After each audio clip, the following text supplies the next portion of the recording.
Then and now, we got the crown when we rock the town. Hot sound keep us breaking ground while we chillin' lounge. 3 generations, black nerd soldiers, podcast snipers trying to pop culture. Allegedly, haters try to talk, but a pedigree in rare form. Hello, everybody. Welcome back to another episode of the Then and Now podcast. I am your co-host, Captain Diesel, and I am joined with my illustrious co-host, Professor King of the Comics, Ethan Murphy, and Lelouch V. How are y'all doing today, my brothers? I'm okay. We got some stuff to talk about. You do have stuff to talk about. We got a lot of stuff to talk about. There's a show that premiered. Hey, y'all all got caps on. I didn't get caps. Y'all didn't tell me to wear No hats cap? today. It's all right. I'll get over it, but still wish I had You known. only got the do-rag on today. Usually you get the do-rag on or a cap on, something like that. Yeah, but at least You don't get the first I day. want the do-rag. Cool. The do-rag. I mean, it was unplanned. I just like, you know what? The cap is there. it's clean. Might as well, you know. You get the new blurred cap too. Yeah. But yeah, guys, today we're going to be going over some fun stuff. First and foremost, we're starting with a piece of Batman content. We here at the Then and Now podcast have covered a good bit of Batman content in the past, from movies to audiobooks, but now we are covering a long anticipated animated series. Batman the Caped Crusader has recently come out, and it has come out to very good scores from what I'm seeing on Rotten Tomatoes. I think on IMDb it's like a 7.4 out of 10. The thing that makes this specific series different from most of the series we've seen up until this point is that it is created by Bruce Timm, who was the creator and did a lot of the legwork on the original animated series from the 90s. So from what a lot of people love about that series, he was instrumental in a lot of that stuff, and you can see that a lot in the Caped Crusader with the noirish feel that it still kind of has, the way a lot of the stories are told, the kind of gritty feel that the stories have. And then, again, that part I enjoy. But before we get into the nitty gritty of it, how did you guys feel about this series from just a general summary standpoint of things? Yeah, We can go from Lelouch over. Yes. Yeah. It's kind of evidence water actually and without the screens. But Yeah. Yeah. But yeah, overall, I enjoyed the show. They definitely took a lot of creative liberties with the adaptations of the characters that how they depicted them within the series. I enjoyed it overall. Like, I mean, I'm honestly, we talked about it a little bit off camera, but like, yeah, I'm surprised that it hasn't gotten kind of hate bombed a little bit for some of the liberties that they took. Like, I mean, making Penguin a woman, you know, having the Gordons be African American, you know, getting some melanin in there. It's like, you know, just slight tweaks to the character overall to, like, you know, fit to a more grounded version of the narrative. Which I can say I didn't have a gripe against necessarily. It definitely took an adjustment. Like, I didn't know what to expect going in, because I mean, you've seen so many different versions of Batman animated comics where they're like, you know, super grounded, where like, you know, everybody's like basically a person to like he's fighting gods. I mean, you see him in Justice League. So I mean, kind of take it bit by bit going into it, but we can get to specifics, but overall, like, high medium. That's how I'm feeling about it. We'll get to the actual story. High medium. Professor E, how are you feeling about the show so far? Yeah, so I thought it was handled well too. I mean, I heard that this was basically, because it was produced by Bruce Timm, Matt Reeves, and J.J. Abrams. So it basically, what I heard before getting into this was that these were ideas that Bruce Timm had back in the day, but were pretty much too adult in the 90s that wouldn't get past censors, so they pretty much kind of was able to kind of bring them back now for this, which is highly evident. Spoilers, there's a body count. There's a body count in this show from the jump. It is almost humorous at times when things go down. But I really enjoyed the content. Like you said there, Deb, it is very much a kind of a throwback to the 90s era of Batman, which actually got me into the character. I mean, the comics was that original Batman animated series. No, it hasn't been hate bombed yet. I think one thing that's kind of slowing down the hate bomb is that it's actually still engaging content. It doesn't say it's character assassination. Yes, they did some color swapping or whatnot with Gordon, but Gordon was done that way in the last movie with Matt Reeves. It's consistent with that essentially. And if Barbara is his daughter, then she's going to look that way too. Yes, there's some swapping with genders when it's the Penguin, but it's the Penguin. Who cares with the Penguin? Whatever.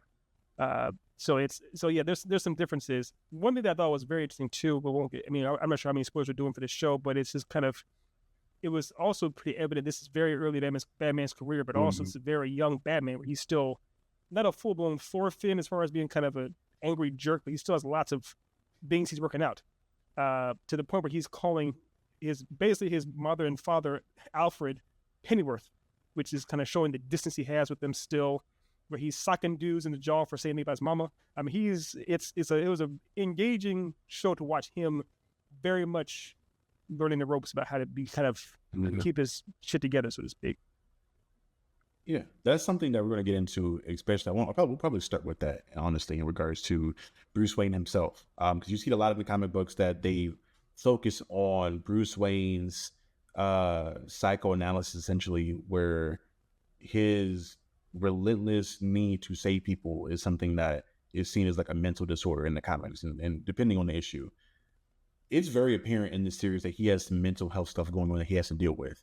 And the two scenes I can think of specifically, one being the flashback showcasing like how he dealt with his parents' death, like that night where you see him get up out the bed and he's like looking at Alfred in his bed, kind of like tripped out, saying like, "I'll make him pay." Full Thorfinn. Stuff like that. I'm like, it literally, and it's characterizing him a lot more in a way that I haven't seen in a very long time with Batman outside of some comic stuff. To speak on his mental health or lack thereof, how did you guys enjoy that spin on Batman? Because that's something we don't really see too often. That was one of the higher points of it. I mean, you don't get to see like the hyper stoic Batman. I mean, as Bruce Wayne, he's very active in keeping up his facade and being the playboy billionaire. And then as Batman, I mean, this is one of the more responsive Batmans like that you see. Like he's having conversations with people and not like 3 words disappeared. Like, I mean, he gave Barbara his phone number. Like, when have we ever seen Batman? He even has his phone number. Yeah, he said Klondike 5. And whoa, guys, okay.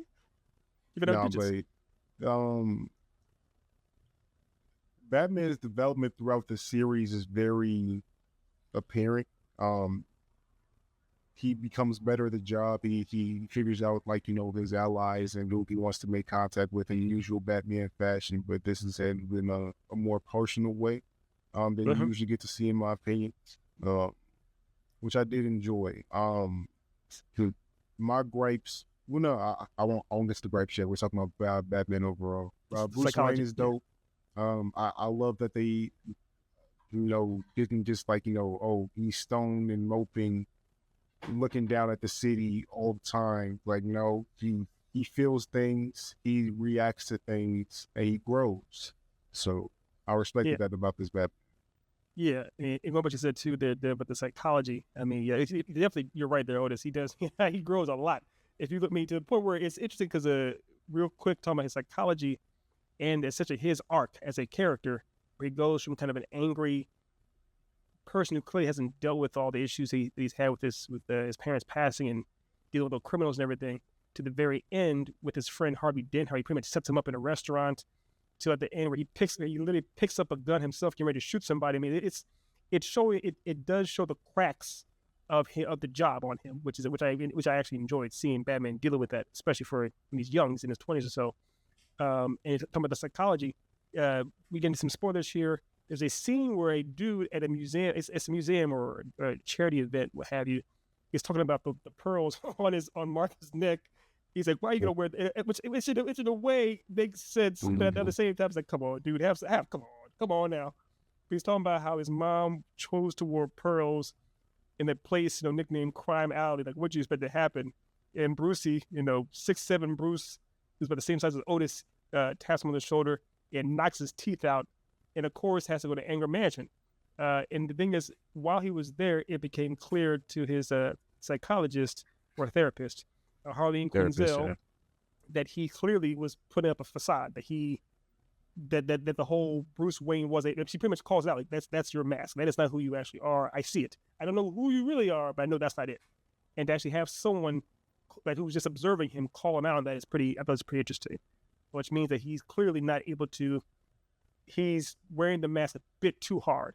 When we see him in Batman animated series, he's kind of gotten used to kind of having done that persona. But in this, he's still wearing it a bit too bright, so to speak. Right.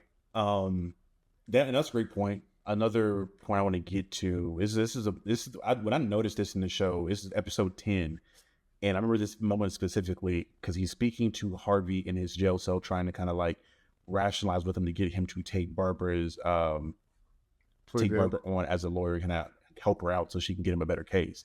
And Harvey's just being like really resistant, and then you see him like kind of snap at him. Yep. And he like you see him become Batman for a second, like Yeah, his voice changes. He's like, just take the fucking help.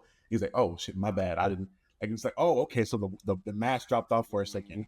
You see throughout the series, he's like slightly sociopathic, almost in a sense, where like Slightly, he doesn't understand like people's need for emotional connections, and he has difficulty forming bonds with people initially in certain moments. I think there's like one moment he was speaking to, I think he was speaking to Barbara about Harvey's like history, and he's like, well, hey, he leaned on people when he needed to in the past, so it worked out then. I don't know why it's not gonna work out now. Yeah, and he just it's little stuff like that where he's just having trouble understanding like why somebody would do something in the certain manner that they do it. And it's very interesting to see Batman in this manner because he's like truly mentally disturbed in certain aspects. Yeah, To your point earlier, you saw especially how he was speaking with Alfred, where again, usually sociopaths don't form emotional connections very well. So he kind of always kept Alfred, from what I gathered, at a bay almost, at arm's length. And by the end of the series, kind of like accepted him as like, okay, maybe I'll call you by your first name and humanize you a little bit, and not by your last name, like I'm a military general. Well, because to the best of my knowledge, I've read a bunch of Batman comic books. We've all seen a bunch of Batman movies and everything else. I've never seen Batman be like, call him Pennyworth, ever. Even in Batman Arkham Origins, right, that game where he's still very young and angry, as I don't know what, he still calls him Alfred. In this one, he's very much removed from him calling him only Pennyworth to the very, very end. He corrects himself. And there's a part where later on where you know, an episode where the ghost, I think that ghost has actually, because it's in the comic books too, I think that ghost, it pretty much seems like it's going to kill off Alfred. And Batman is angry at him for basically, sorry, what's that, Otis? I think it was Gentleman Ghost.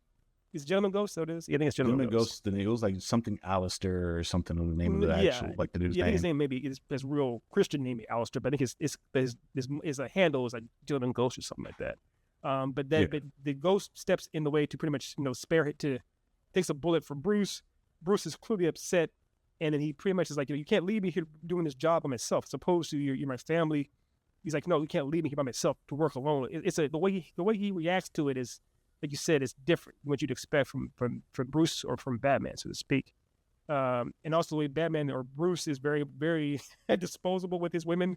It's interesting to see him in a way, the way you'd expect a rich billionaire playboy sociopath that runs around in a costume to act. So but at the same time, I enjoyed seeing him that self-destructive, and also enjoyed seeing him kind of F up and not save everybody. I know it seems weird, but it's like, yeah, Batman can't be everywhere at once. He's also just a dude. He's gonna make lots of mistakes. People are gonna get clapped left and right. But if he's a one guy trying to save them, so.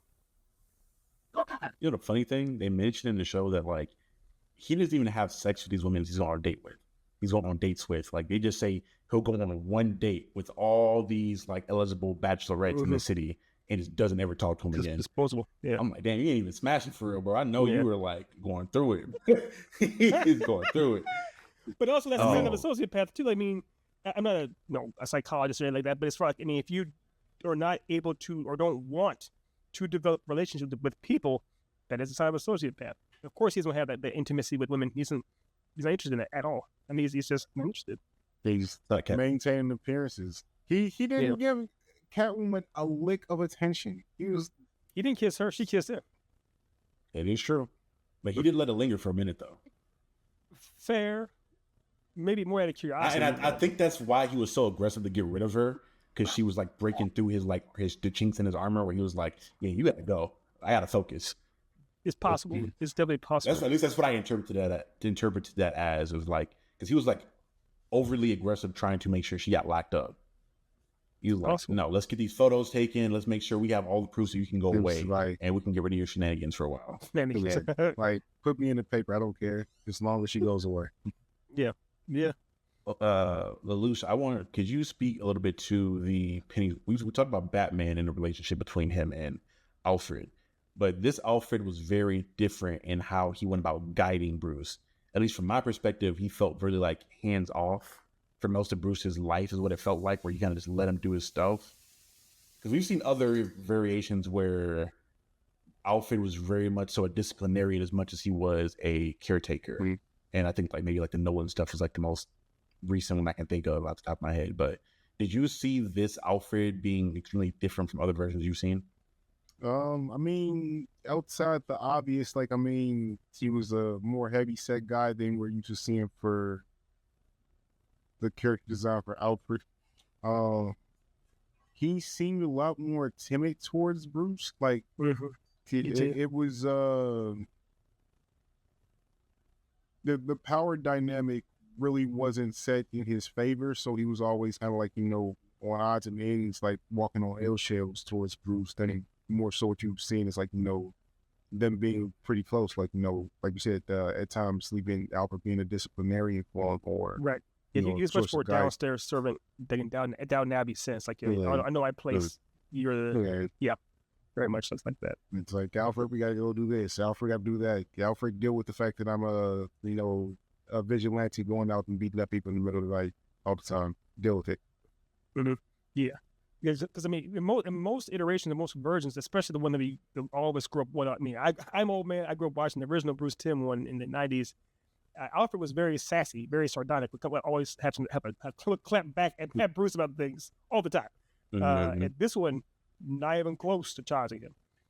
So it's very much him. And also, I think that the weight, in some sense, is always meant to reflect that he's kind of like a bit more of a kind of a, not an oaf, but very much kind of like you said, Deb, he's kind of a standoffish, kind of just like, yes, sir, whenever you say master, kind of back off kind of thing. Whenever you say boss? You seem much more like that, which is an interesting take. It kind of makes sense in a sense, too. Right. Well, we've spoken on Bruce and Batman and Alfred a little bit. Let's get into the Rogues Gallery, because that's usually the thing that a lot of people want to talk about. So what I want to do, I want us each to pick a particular villain from this series that stood out to us the most. That we will have like our top 3 standouts that we can really dive into, and we can kind of briefly talk about anybody else we didn't feel was like drastically important that didn't set out to us. So we'll start with King of the Comics. Who is like your standout villain from this series so far? There's quite a few. Let's see here. The one I'll give, because I'm trying to end which ones and then y'all want us to talk about, so I'll let y'all talk about them instead. I'll choose a lesser one, just because like give y'all room to speak. It was fun to see Harleen Quinzel be center stage, as opposed to her being the puppet or being a victim or being a sidekick to the Joker or to Poison Ivy or whatever else. Her being like, I'm in control. I'm choosing to do this for my own sense of corrupted justice. It was interesting, and seeing her take things the way she wanted to do it. It was also fun to see her like, trying to have a romance with Renee Montoya, and seeing her basically play games with Batman or Bruce. Like, she literally left the file out for him to take it, and they had a little joke in there saying, and bear luck next time, see you next week, or whatever. It's like those little things. It showed that she actually is a highly killable character on her own, independent of the Joker or Ivy or what have you.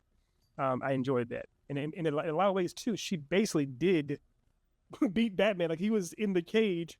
Mm-hmm. If it hadn't been for Babs getting there with the bat, Batgirl pick up the bat, he'd have been it, so to speak. So it was interesting to see that. What were your thoughts on Harley Quinn? You kind of had like a brief dialogue about it the other day. But you said you had more stuff you want to talk about with her. Yeah, so I mean, I enjoyed the fact that, she was her own individual character, and not like, just a spinoff from Joker's story being corrupted by him.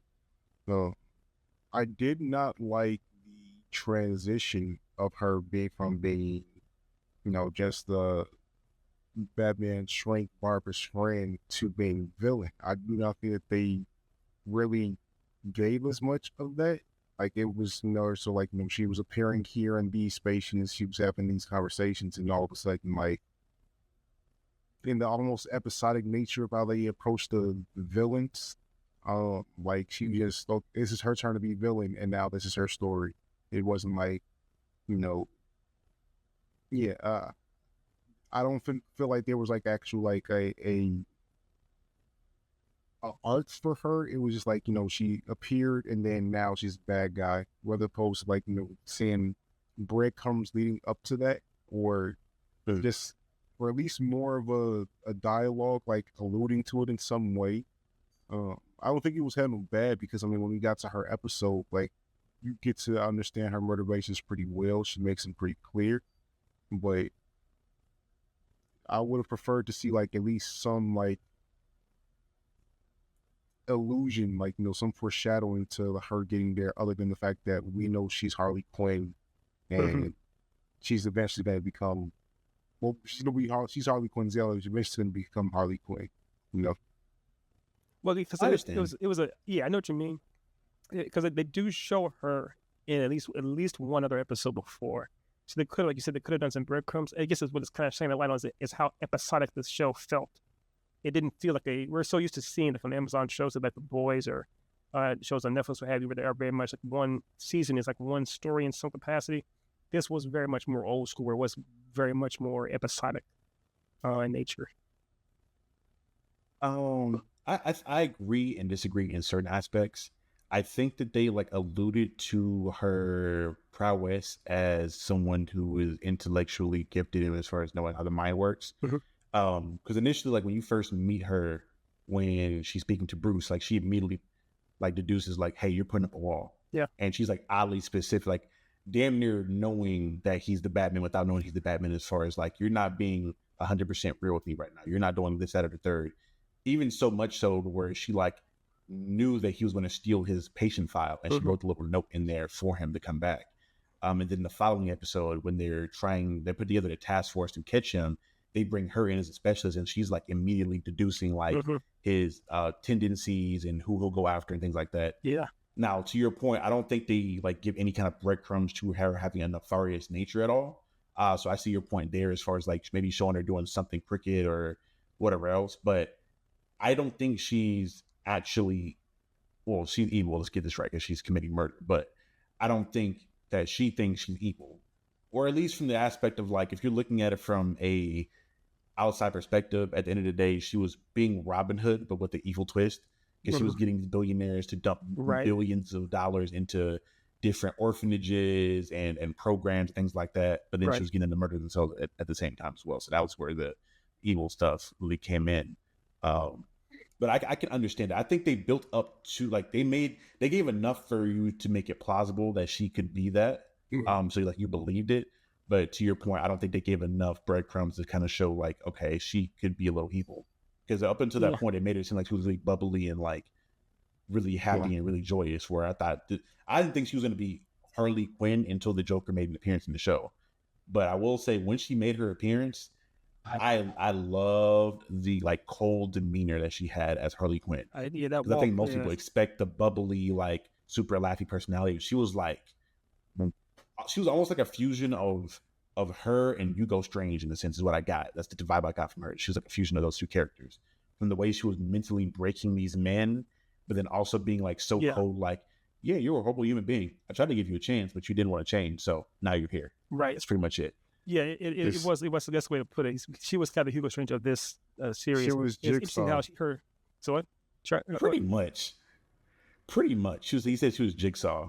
But yeah. The only difference is like he kind of did that with Amanda in the series too one time, as far as like bringing on disciples. So yeah, I can see that. Yeah, I can see it. But I like how she was talking about that in the early episodes. She was talking to Bruce about how you're putting up a wall, there's a false.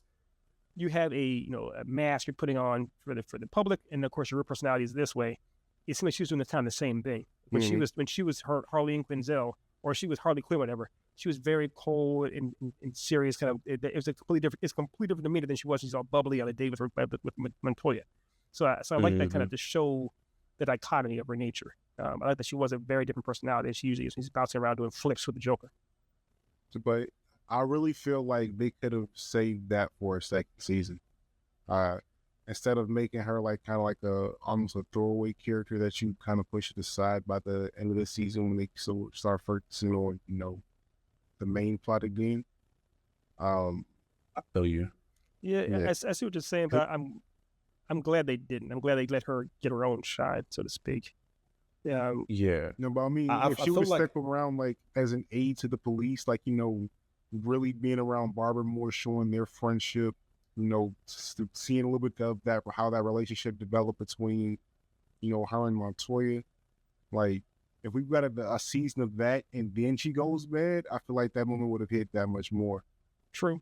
That's true. Yeah, that's true. It would have been. Yeah, no, I wish she had kind of stuck around more, and they had done a kind of. She would have been the main villain for the season, because I think outside of her and possibly Firefly to an extent, every other villain in this show served as a purpose to kind of like further characterize Harvey Dent. So you said when he actually turned, it made more sense because it was a build up from Gentleman Ghost, maybe an interaction with to the charity event with the vampire girl. I cannot remember her name. Natalia? I can't remember her name. You're loving me. It is Natalia. Natalia, right? Yeah. She's in the comics. Natalia. Also.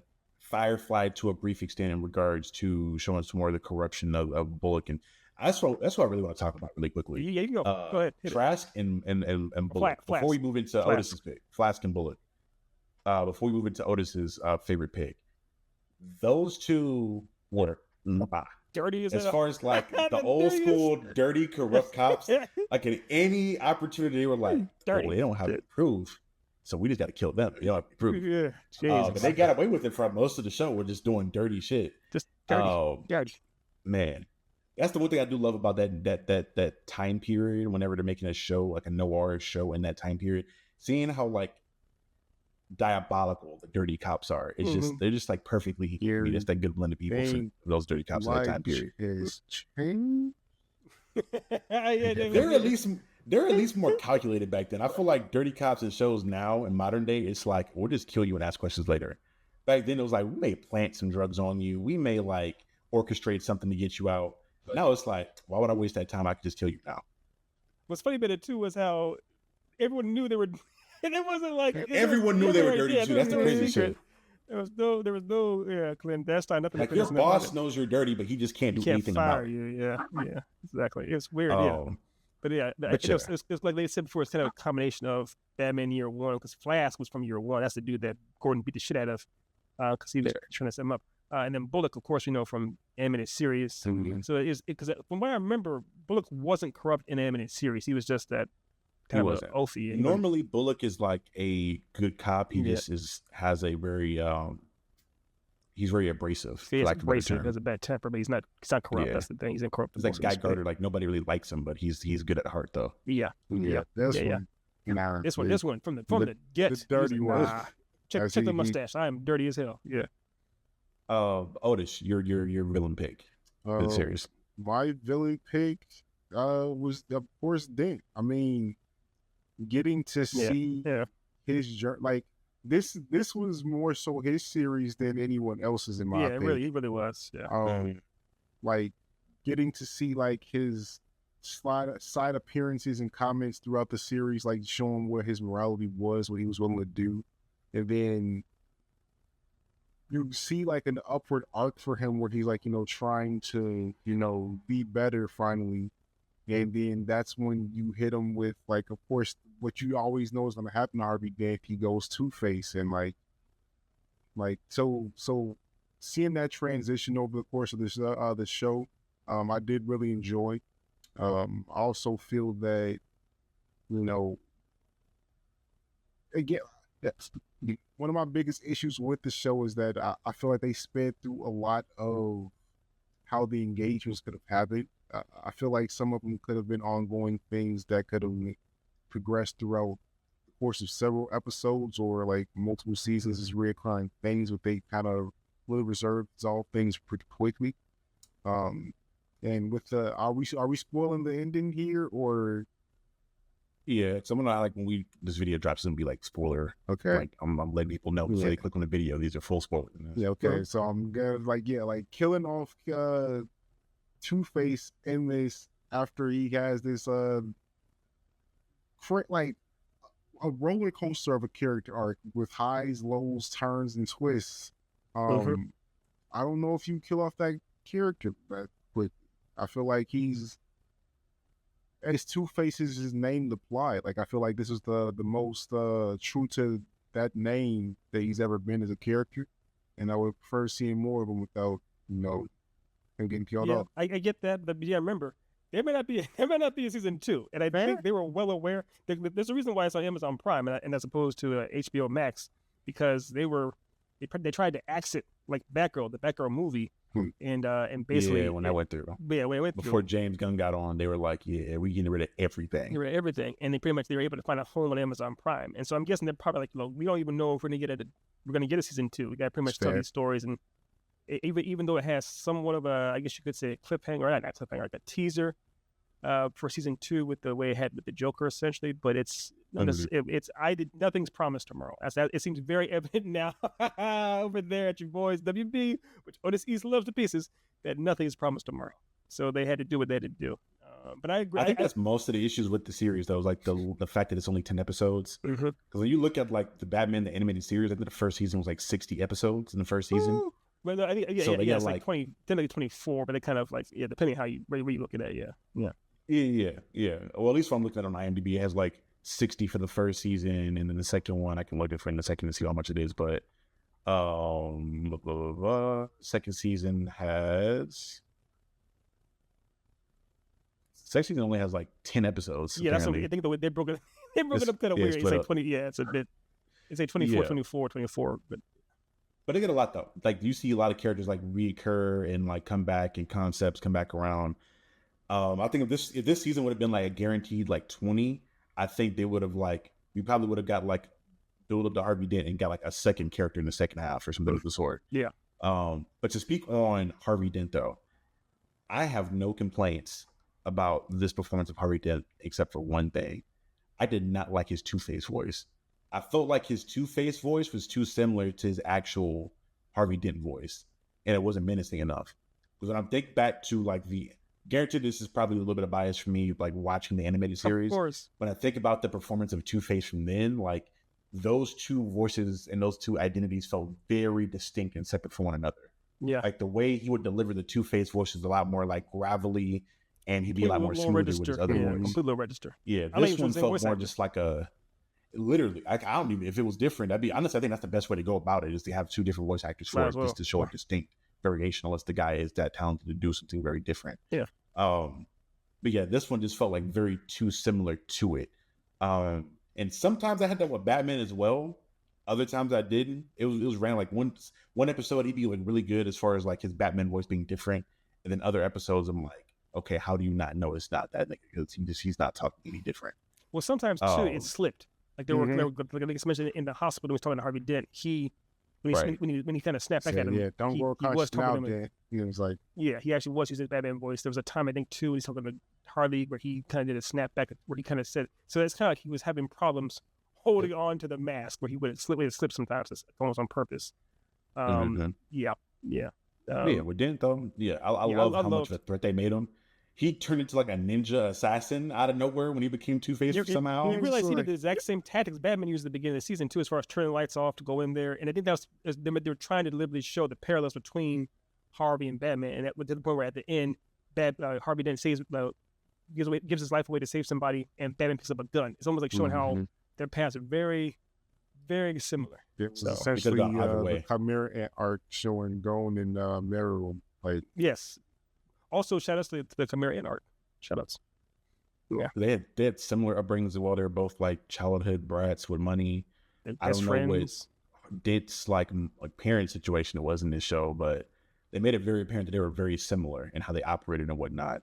So it was dope to see. I think it's like, to your point, it's that case of like they could have went either way depending on the influences or opportunities they had to one be a villain and one be the vigilante and whatnot. Yeah, they even showed that like throughout the series that Dent's morality and code of ethics kind of like fluctuated depending on the scenario, to where he became very much so pessimistic by the end of the series, or at least by the start of this series. But earlier in his career, he was very much so like still a man of justice and very much more similar to Barbara Gordon in the series versus how he is when he shows up.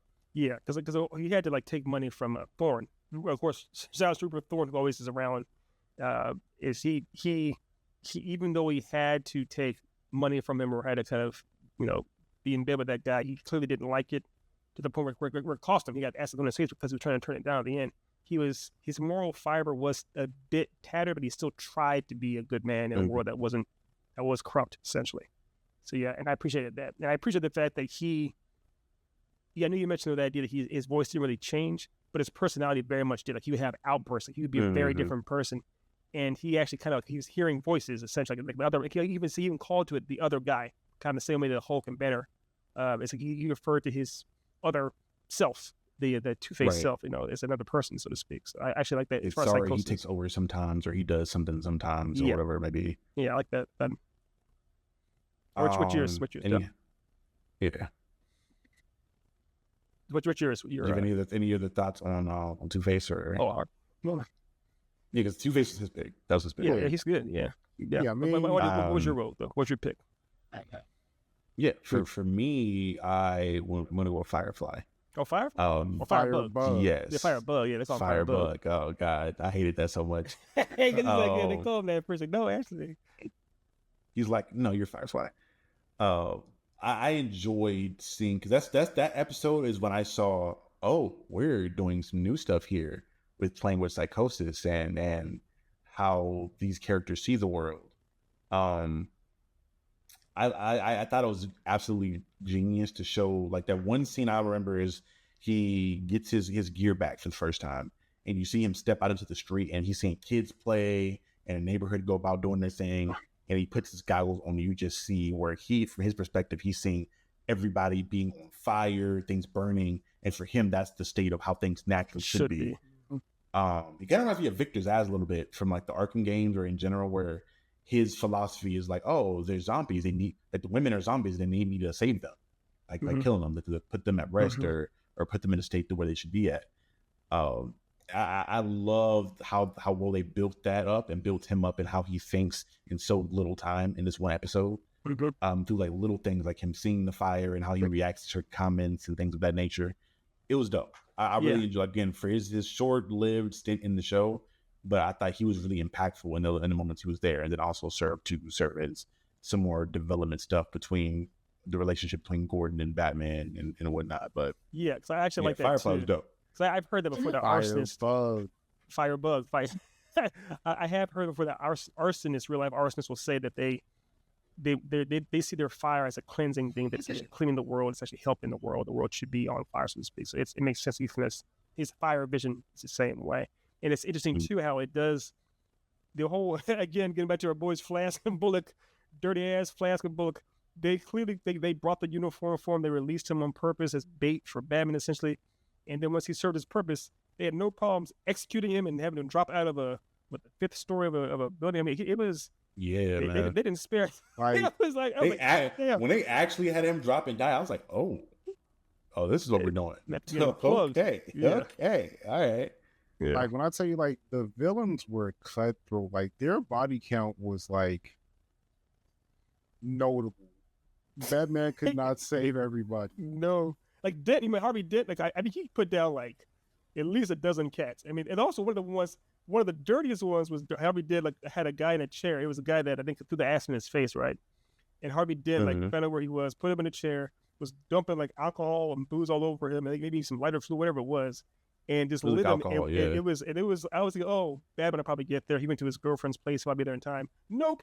Didn't just burn him. Burns like the entire building with him in it. It's like, night. This is not for kids. Bruised him. So it's that body comes up. Yeah, bro. Bruised him is like the stuff that I couldn't do in the 90s. I can do now. Oh, thank God. Exactly. The boys. I feel like you wanted to make the animated series way darker than what it was, but it's the way syndicated television worked in the 90s. You weren't getting away with that. Nah, not even close. Make it dark. Just never go Snyder dark. Just never go Snyder. No booty bandits in the prisons. I wasn't gonna say it. I wasn't gonna say it. But hey, I mean, I guess we're here. That's all. One more villain I do want to speak on. Nobody picked him. Here, bro. Carl Basco, Clayface. So Basil Oh Carlo. yeah. Basil Carlo. We God said damn it. Carl. We said Carl. Carl Basco. Let's go. Carl Basco. That's the black version. Carl Basco. That's one from the South. We can collard greens. Carl Basco. Basil Carlo. I hate y'all niggas so much. Carl. I love this take on the character. I do too. Because initially I was like, okay, so how are they going to play Clayface? Because when I first saw his name on this actor door, I'm like, okay, is he about to be some kind of big glob monster? Because at this point in the series, we haven't like established that the supernatural was a thing yet, or even any supervillains with like abnormal abilities, or like metahumans. Yeah. So seeing how his ability worked and how this is almost like a fusion or traits taken from a different character. This felt very much more like Hush than a Clayface story, but it was like it just blended together perfectly. I mean, it was a noir tale also, very much a noir tale. So. Yeah. I adored this episode. To me, was like the most detective-y Batman than Batman had to be. Right. And not just him, but they also used Batman and his ability to, again, kind of showcase more of his sociopathic tendencies with like using other people as a resource, with the fact that he literally just used Montoya as a tool the entire episode. Do you think he used Montoya, or Montoya was still just doing her thing and he? I mean, like he literally used like he put a bug on her. Once he put the bug on her, he just like followed her around, or like would use her to listen to other things. Like he literally just used her like a tool, pretty much, and let her do her thing. Well, he's like, instead of me having to work hard to go get this information from people or doing whatever else, I'm just gonna like wait outside and see what you do, or see what information I can gather. Fair. In his eyes, he was probably protecting her. You know what I'm saying? Yeah, you were still there. He still did save her, man. But in doing that, it was dope though. Because that's one thing we talked about it in. I had in my 1K celebration stream I had a couple months ago with the Tapping guys and Aiden, the Anime Academic. We had a discussion or a little bit of a debate on the Matt Reeves Batman and how, at least from Comman's perspective, he didn't see him as being much of a detective in that series. Or in that movie in particular. Strongly disagree. I know. We had a very long conversation about that. But in this show, up until I think this episode is the main episode where you saw him at his best as a detective, where he's looking at, because him as well as Montoya, and like reading people and seeing how people like lie and having that certain intuition as a detective or a woman or whatever you think intuition is. I enjoy that a lot. I enjoyed that a lot. That may have been like my top 3 favorite episodes, was the Clayface episode. Yeah, like, it's probably my number 1, number 2, and it's the second episode too. They pretty much didn't always time getting to that. Yeah, it was dope. You know, it was also cool because they had the Basil Carlo, because he actually the original y'all know this already. That was the original Clayface. That was the original take. Carl Basco. That was the original. That was the original way that he was done. Way back in the day when Bill Finger and Bob Kane made him, he was like that. He was an actor that just molded his face as opposed to having any powers. Yeah. So it was really cool, and they originally based him off of the dude that played in the Phantom of the Opera. How he the guy that deformed face. So it was very interesting to see how like you said, Dave, it was very much, if you were to do a noir murder mystery, who better to be the villain for that than a guy who can change his appearance. Doesn't have to have a whole bunch of crazy powers. He can just change how he looks all the time. And I will say that's the one thing about the episodic stuff that I feel like I missed when watching this and remembering how the animated series was, or watching something like Supernatural. Seeing how that first like 30 seconds to a minute of the episode starts off for like a crime happens and then it goes to Batman on the scene. I miss that so much in shows. I do too. That's the one benefit of something being episodic, is that you get a new adventure every episode and getting to see like, okay, how does Batman get to use everything he knows to solve this crime? The value of the cold open, so to speak. Yeah, it was. I really enjoyed that, because every episode I was looking forward to a new thing. Like, okay, what happens now, or who's popping up now, or what's going on now? Yeah. Versus, okay, they're in this long plot line, and me having an intricate knowledge of a majority of the Batman's rogue gallery, how they operate, I can probably guess who it's going to be. With this one, it was like there's a more than not, I didn't know how things were going to happen 100% of the time. Same. Yeah, and just 2 quick things. Speaking on that, the one with the gentleman ghost, that was kind of the same way too. Because I was like, in this world, they haven't established any supernatural things. Is this Like, what's going on here? And he just disappears as he's running off. I was like, this is a ghost? Is it a hologram? Or is it some kind of prank? Also, it's the 60s. It's like roughly in the 60s. How is someone able to pull this off? And seeing Batman in denial 95% of the episode up until the very, very end, we said, all right, fine. What if this was like, yeah, that's kind of interesting to see how this mortal ass dude could take on a ghost like that. And then also shout outs to your girl Natalia in episode 8 or so, the Carnival episode, where she's very much a vampire, right? And they brought in shout outs to, of course, they had Jason Todd. They didn't call him this, but they had Jason, Dickie, Stephanie, and Carrie. So yeah, these are all the Robins, essentially. All the Robins, yeah. All the Robins, so that's pretty cool. They even gave her the slingshot. You carried the slingshot. Okay, it's just so on the nose. Yeah. So, but it was cool seeing that. So it's interesting seeing how they found a way to play with the lore of the world, stretch some things out, but still not. Again, there was no character assassinations. It didn't seem like they were trying to offend the come before it. Yeah. Again, the people that worked on this film were like all Batman people, from Bruce Timm to Matt Reeves. I don't know about J.J. Abrams as much as what stuff he's worked on Batman related, but yeah. I mean, there's also the writers too. Ed Brubaker, Greg Rucka wrote some episodes too. Yeah, these are. But sure. Did y'all have any other like things y'all wanted to kind of harp on before we get into the rating for the show? Yeah, overall, I think it was a solid show. I do enjoy the fact that it wasn't like super predictable. It was familiar enough where you recognize the characters, but you have to kind of relearn who they are for this series as an individual standout. Yeah, I agree.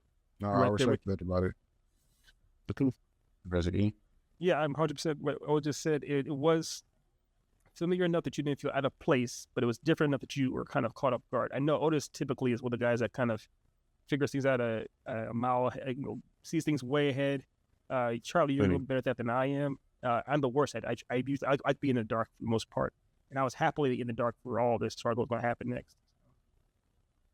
Right.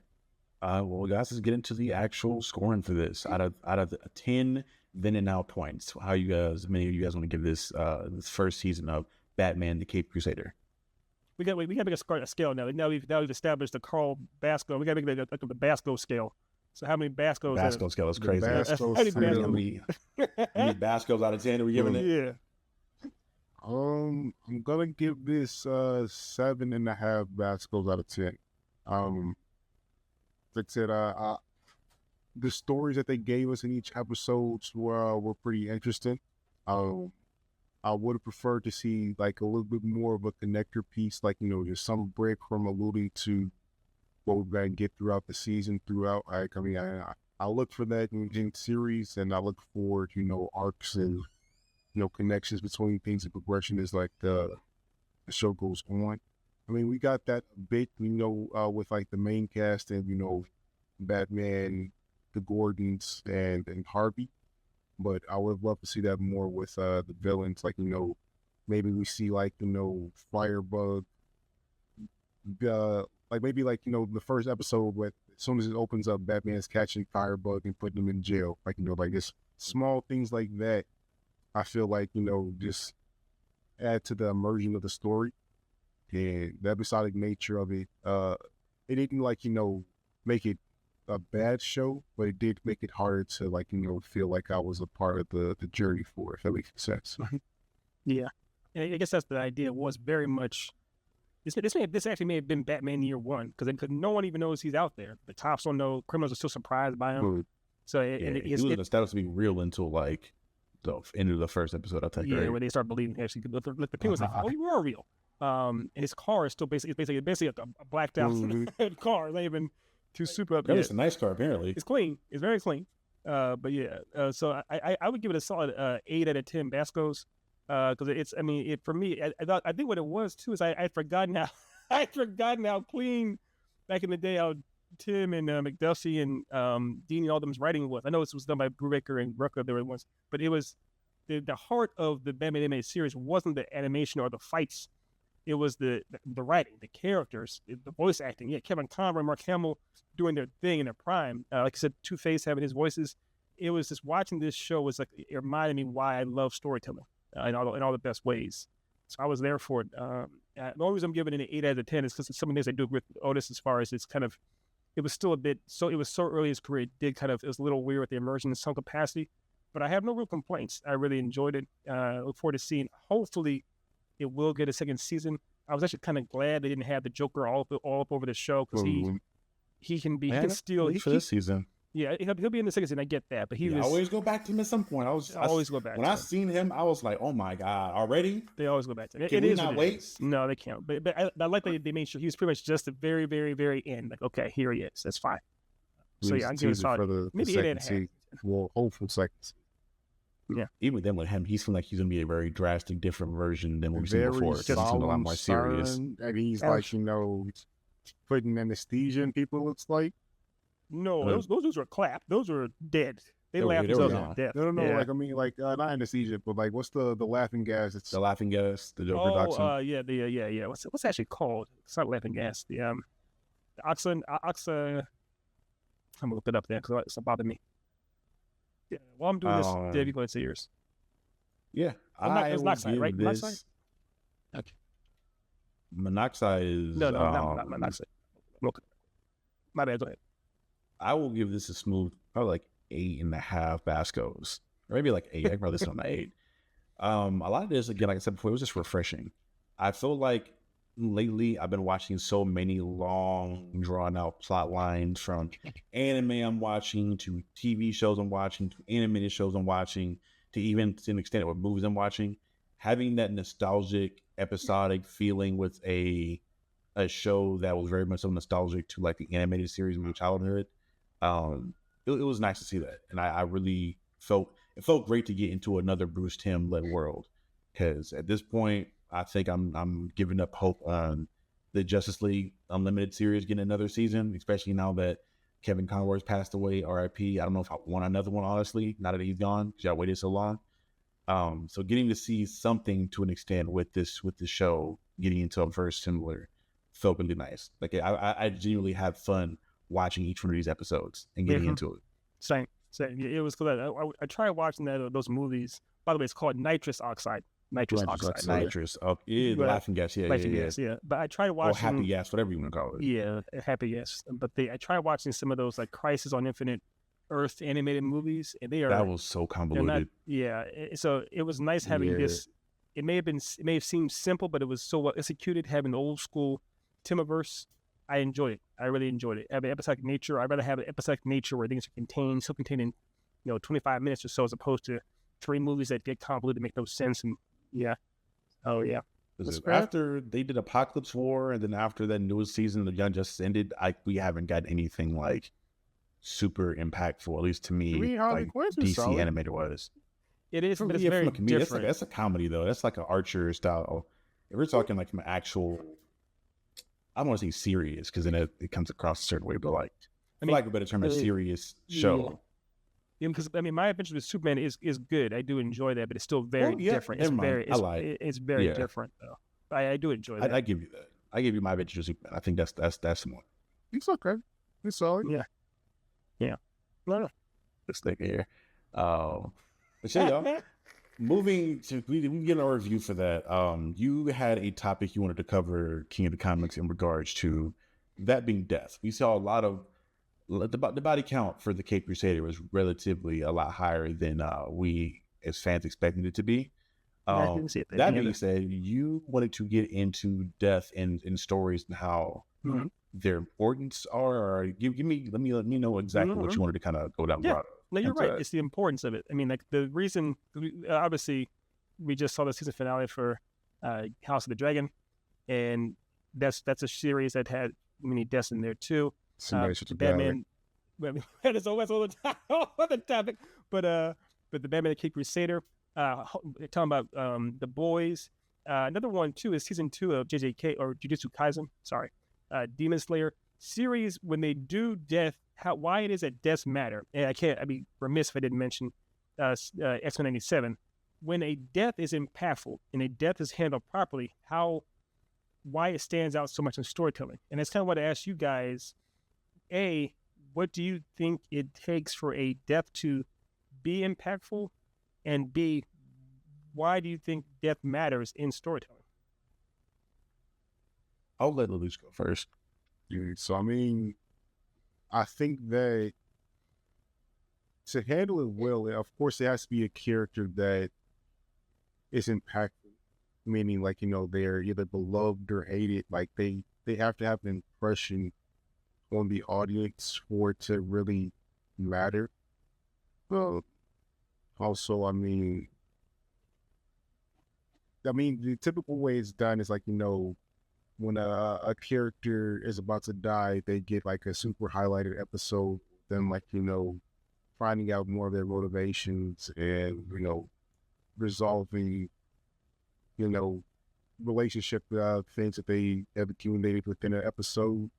That's and then, they have a shining bright moment of like, showing something that they want to accomplish in the future, and then they are killed off, and in the end, I feel like you see that in almost every medium of show possible. Like they get like a super highlighted moment before they are killed off. Um, I don't know if that is always handled the best. I feel like deaths are always handled better when they are unexpected. I feel like Nanami's death in Jujutsu Kaisen. Nobody saw that coming before, dude. Like everybody thought that, oh yeah, Nanami is about to be here, protecting and guiding Yuji along the way for a minute. It's like, oh no, Mahito shows up like, not today, sir. Like when you do it to a character that is beloved like Nanami, but like you do it in a fashion where literally no one sees it coming, I feel like that's the best way to execute a death. One that I talk about a lot because I feel like one way about it and the world feels the opposite way is Jiraiya's death from Naruto. Here this nigga go. I feel like his death was impactful to the series in a way, sort of. If you like, think he's a worthy character, which I don't,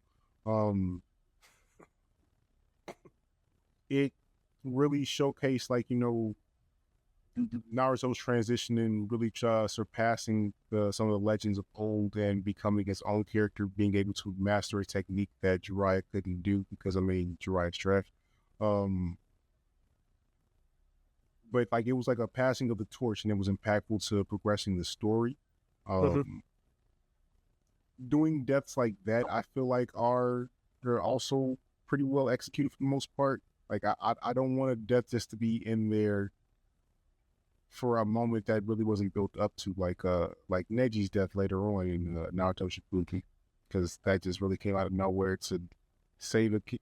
I'm not gonna go on that rant. Sticking to the topic, but bottom line, main bullet points: make sure it's a character that's impactful. Make sure it is in a moment in time where the character needs a bit of motivation, or it is a tipping point for some type of action within your story. And don't go cheap and just highlight, like have them be a side character for the majority of the show and then be highlighted in their death episode. Like make them have meaningful relations throughout the series and make the audience really feel connected to them when that death happens. Yeah. To not echo too much of what we said, connection, I think, is the key word there when you're talking about how to make a death meaningful to an audience. The audience has to connect with that character either from a standpoint of like loving them, them being a fan favorite, like a Jiraiya, or absolutely hating them, like a Joffrey Baratheon, to where you just can't wait for that death. So you're either way, when a death happens with that character, you're going to feel an intense emotion around it, either satisfaction or a sense of dread. You can even do it like, to Otis's point, I don't think it even has to be one of those scenarios where it comes out of nowhere. I think when you look at, for example, something like a Logan, where it's made very apparent from the start of the show that he's on the way to death and it's a matter of time, or in any other series to where, let's say this character has a hidden disease, cough, cough, or something to where this character's not going to make it.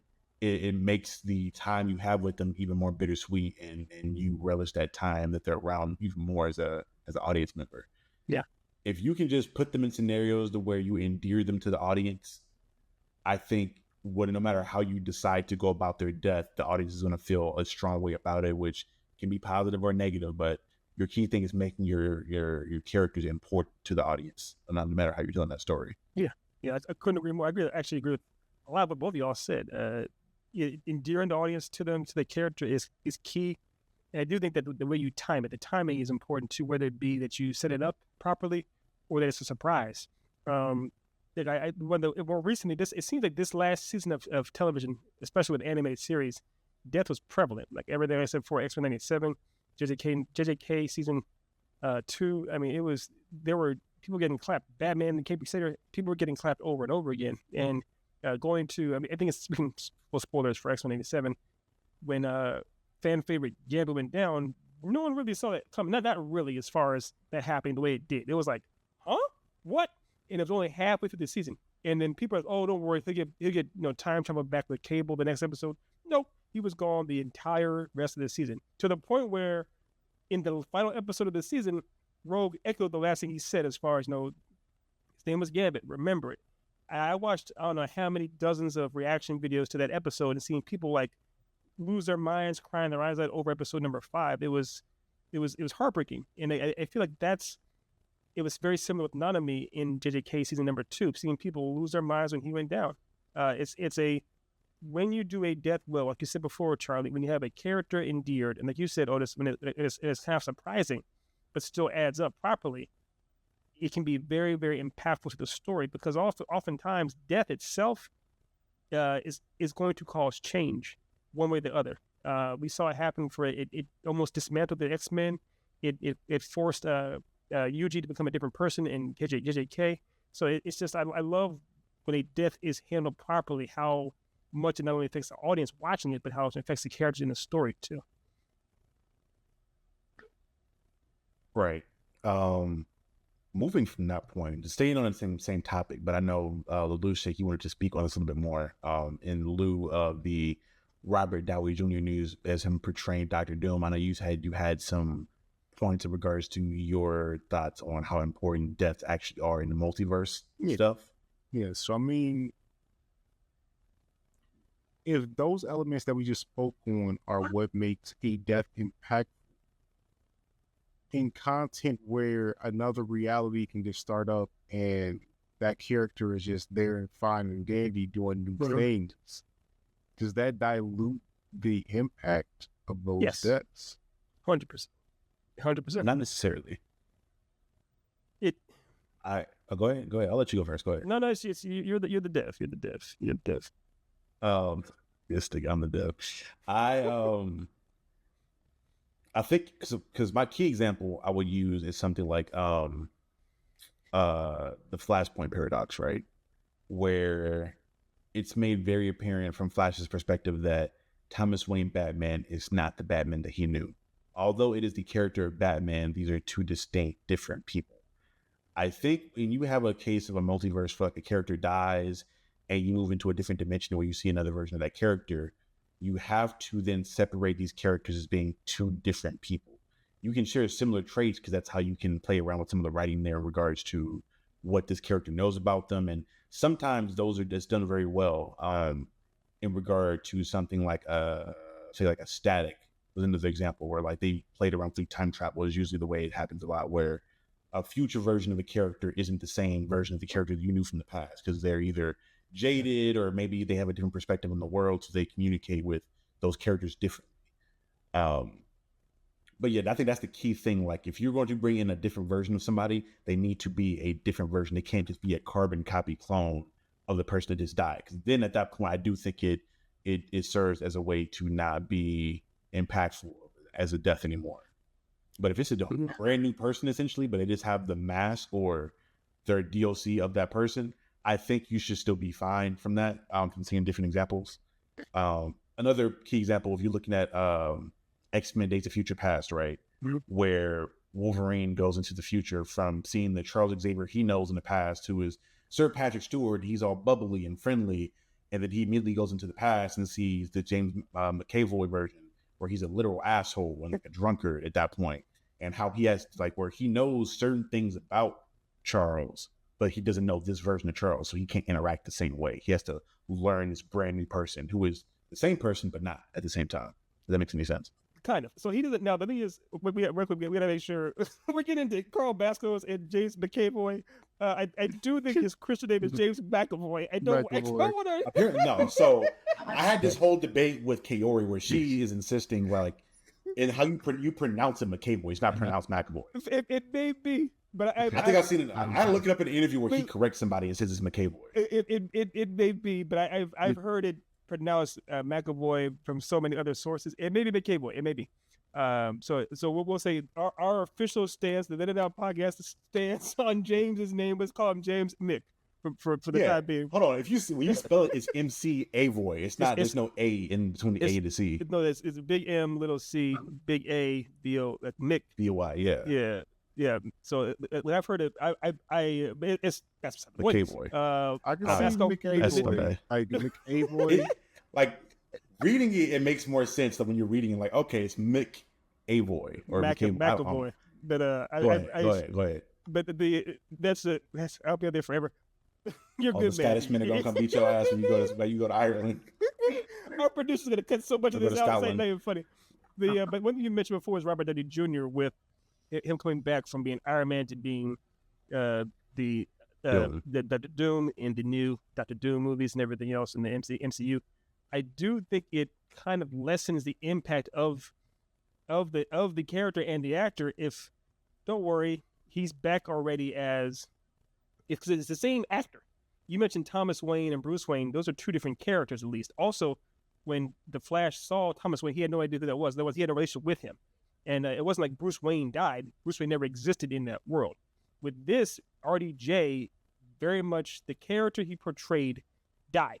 And RDJ, it was a loss because it was actually, we loved having Robert Downey Jr. play Iron Man. So having RDJ leave the MCU, that was a loss in a sense. So having him come back is kind of like, all right, that's kind of weird. And then also having him come back as Dr. Doom seems odd too. So it's a weird kind of, it's not quite apples to apples in that sense. I get what you're saying though, as far as if you bring somebody back from the dead or bring them back through a multiverse shenanigans, as you would put it, Dev, it can be tricky. It can be done. It can be pulled off. Yes, but there's a time and a place for that. I do ultimately think 9 times out of 10 that a death is most impactful when it can't be reversed. In our own lives, in our own world, when someone passes, that's it, and it hurts a lot. And we may do everything we possibly can to get them and preserve them as long as possible, but it's once they're gone, they're gone. It does feel weird when you see in storytelling how things are cheated. I get it in comic books.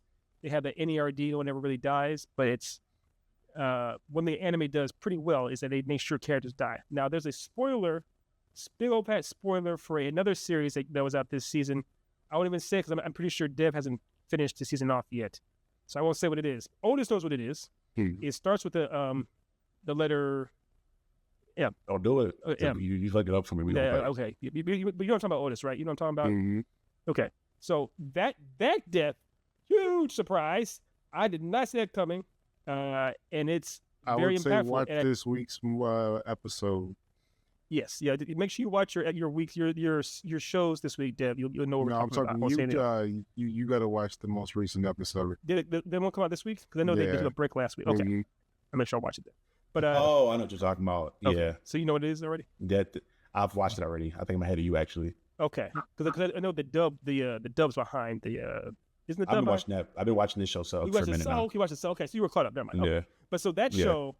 Most people probably know what it is too, but there's a huge death in another series, another big series that's out in anime, and that death was highly impactful. That death kind of came out of nowhere. I didn't see it coming, but I felt earned.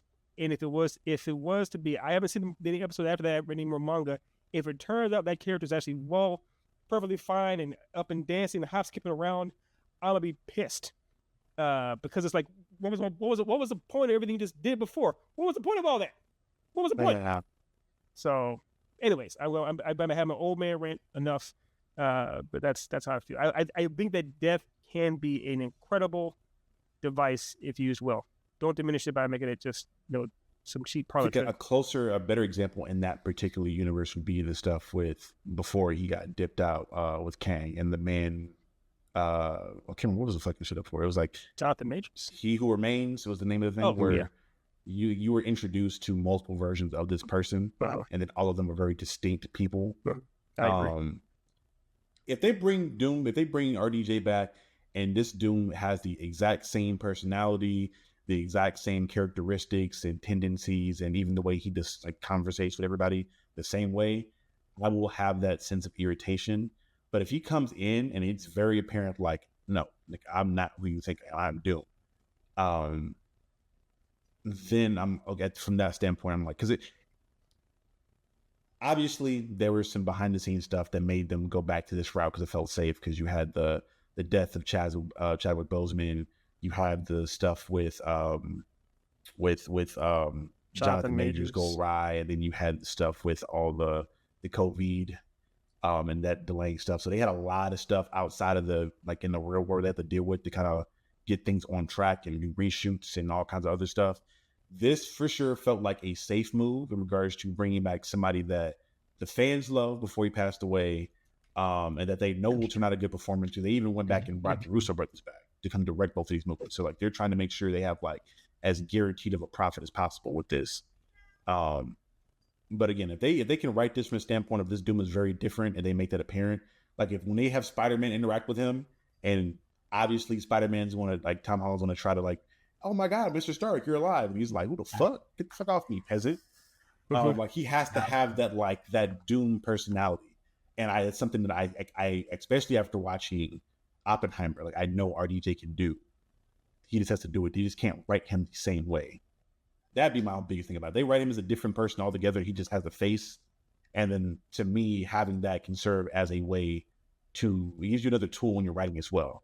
Because if you have all these characters who have this impression of who this person is, especially people that are like Ironheart, who is inspired by him a lot and like the way her suit designs are, but he's someone completely different from what she has heard about. I think you can just so much more you can do from a writing aspect there that you can do now that you have RDJ coming back. And it makes sense in this verse. But to your point, they can't just have him come back and be slightly more of an asshole Tony Stark and be Doom. They can't do that. Yeah. So I see what you mean. It's yeah. Like he has to be full villain. Yeah. So I mean, this is going into two different topics, but I mean, so yeah, the first one with the death and multiverses. Like this is a question to you guys. How impactful did you feel the deaths were in Multiverse of Madness when the Illuminati got off? Like, was that something like, oh my God, like this is changing the Marvel universe forever. This is really affecting the story. It was like, oh, they're gone. We'll never see that universe again. Yes. It didn't as far as like, it changed the aspects. That was like the first time when we got confirmed like multiverses like being a legitimate thing where like, oh my God, we saw versions of characters we had never seen before.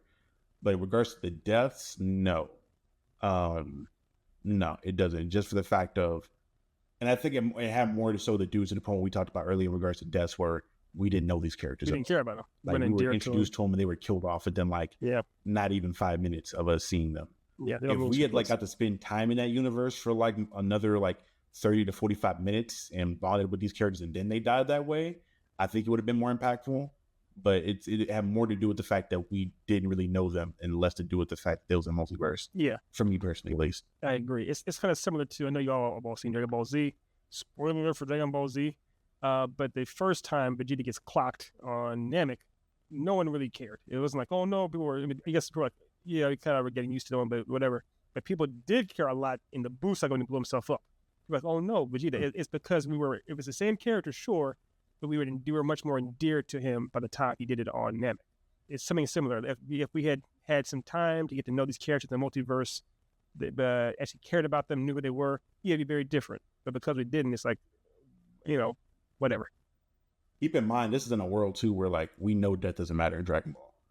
Like in Dragon Ball Z Bridge, they constantly make the joke of like, hey, don't mind, you get to meet King Kai. Yeah. Or King Kai. You get to meet King Kai. Yeah, you've never met King Kai yet. Yeah, you'll get to meet him. King Kai is still dead to this day. Yeah, that's the thing. He never gets wished back. No one ever wishes King Kong never back. wished He's a him halo back. on his head still. Yeah, we're gonna stop by your planet, but like we're not gonna bring it back to life though. Like you Yeah, just stay, exactly. you stay over there in Him other and world. Goku teleported there with Cell. He's like, "What are you doing?" The look at that's good stuff. Good stuff. Sorry. Slight tangent. It was funny, but like it was like a little joke in Dragon Ball Z Bridge where like Chaozu was talking. I think he was talking to Videl, and she's like, "Oh my god, we're gonna die." And Chaozu's like, "Well, yeah, everybody's done it." She's like, "I haven't." Well, you ain't. Keep it up. Your hand around the right crowd. So, like, everybody's like died in that show. So the fact we know that the Dragon Balls are probably gonna wish Vegeta back, like at the end of the arc, and where people still like his death still hit that much. It's like probably one of the bigger, if not the biggest moments of the series that people always go back to. Yeah. I think it's just like the relationship you form with those characters. Yeah, and that's interesting too. You both have a good point. It's communicated as it is, even though we know essentially people will get wished back in Dragon Ball or other things, or like I said, in comic books, no one ever really dies. The death still can be impactful. As temporary it is, they might be. They can still be impactful, and maybe that's on us for being surprised that RDJ is brought back when we know that rule. We've all done that rule as comic book readers for years.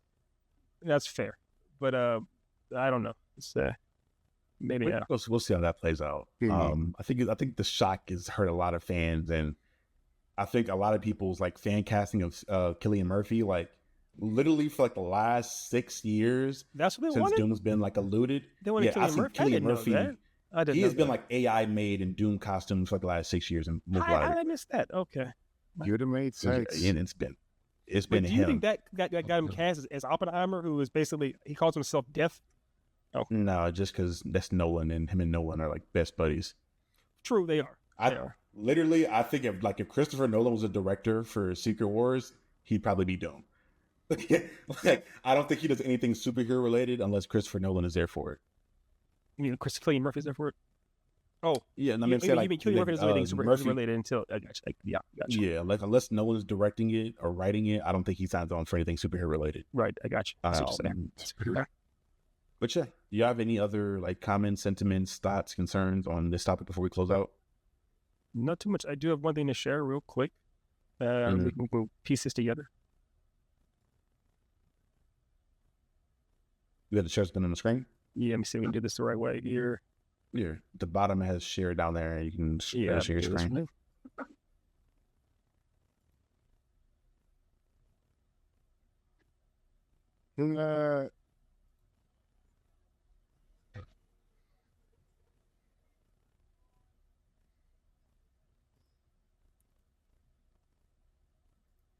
I'm guessing Yeah, he he wouldn't let pronounced people it. introduce him on talk shows the wrong way. I mean, it could be a Rihanna thing where like you pronounce her name Rihanna, but she just got tired of correcting people. Possible. Definitely possible. I mean, looking at the spelling, it would be McAvoy. McAvoy, yeah. Technically. Plus he's Scottish too, so it sounds more Scottish when you say it like that versus but American pronouncing it McAvoy. But you know, you know how McDonald's looks, right? It's MC Donald's. It's not McKay Donald's or McDonald's. It's McDonald's. So we say it. It's also very Americanist. McDonald's. Like it would It's be Americanized as hell though. It's not like a Scottish person. Like we're not. You know what I mean? Yeah, he's Scottish. That's the thing. He is Scottish though too. But I've always heard of McAvoy. This is so far off. Hey, all I know is I had to damn near fight Kiori about it the other night because I said it. She was like, "No, it's not fucking McAvoy. It's McAvoy." I'm like, "Okay." Where did she hear this? Where did she hear this? I think she said she's heard him correct somebody in an interview about it. Okay, if that's the case, then I will gladly buy you. If I find a clip, I'll send it in the group chat. If I find it, follow myself. I'll have her send it to me. Yeah. This is definitely good. Plus, she also speaks like 10 different languages, so she probably I trust her. Fair, but you know, people choose to pronounce their names differently sometimes too. Like Terrell and Terrell and Terrell. You know, it's the same thing too. So it depends on how people want to pronounce their own names sometimes. Fair enough. Anyways, sorry about that. Shay, no, you're good, bro. That was I'm cool. I ain't tripping on it. Again, y'all, this has been Captain Diesel, Lelouch V, and Professor E, King of the Comics, Ethan Murphy. And this has been the Then and Now podcast. We'll see you guys next time. If you enjoyed our thoughts on the Cape Crusader and on our thoughts when it comes to death, let us know in the comments below. If you thought it was complete rubbish, and you just think we're terrible at our jobs, let us know that too in the comments below. Again, we'll see you guys next time, and I think the next thing coming out will probably be our thoughts on House of the Dragon and our season wrap up for that. So yeah, we'll see you guys next time. Peace. Like and subscribe to the video. And like and subscribe, people. Warner Brothers.